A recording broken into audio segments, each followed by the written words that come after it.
Welcome back, everyone. Today, we're diving into a topic that sparks a lot of heated debate and hopeful speculation: the relationship between Donald Trump and the future of Iran. Many observers look back at the maximum pressure campaign and assume that a Trump presidency implies a proactive strategy to topple the regime in Tehran, effectively freeing the Iranian people. However, if we look past the aggressive rhetoric and analyze the core political philosophy driving the MAGA movement, a different picture emerges.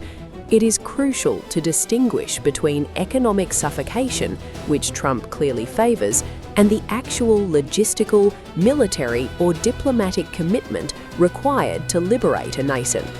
The harsh reality is that talking tough on Twitter is fundamentally different from engaging in the complex, messy business of regime change.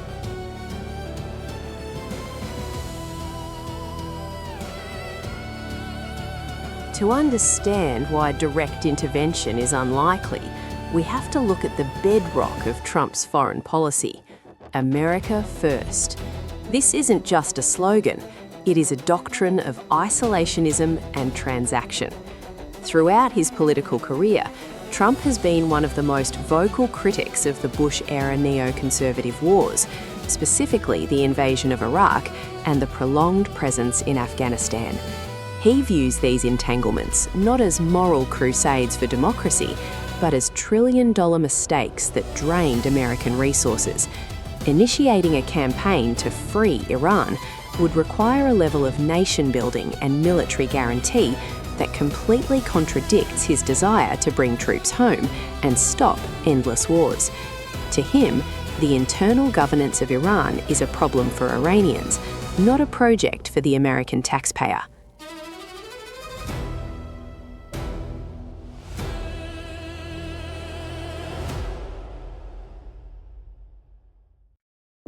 Furthermore, we must analyse Trump through the lens of a deal-maker rather than an ideologue. His primary goal has never been the spread of liberal democracy. His goal is leverage. While he might crush the Iranian economy with sanctions, the endgame isn't necessarily a revolution, it's a better deal for the United States. He wants to prevent Iran from obtaining a nuclear weapon because it threatens US interests and allies. But he has shown a willingness to negotiate with autocratic leaders if it benefits his image and position.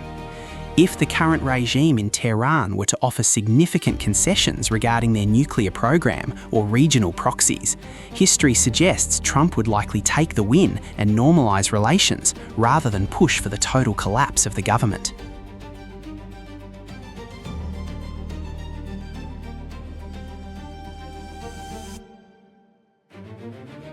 We also cannot ignore the domestic context of the United States. The American political landscape has shifted dramatically, and the appetite for foreign adventurism is at an all-time low. Trump's base is primarily concerned with the southern border, inflation, manufacturing jobs, and the culture war at home. Allocating political capital and financial resources to aid an Iranian revolution would likely be seen as a betrayal of his promise to focus on American problems. Unless there is a direct, catastrophic attack on the US homeland originating from Iran, the political math simply doesn't add up for him to intervene.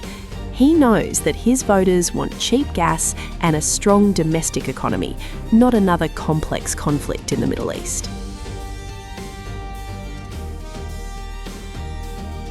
So, where does that leave the people of Iran?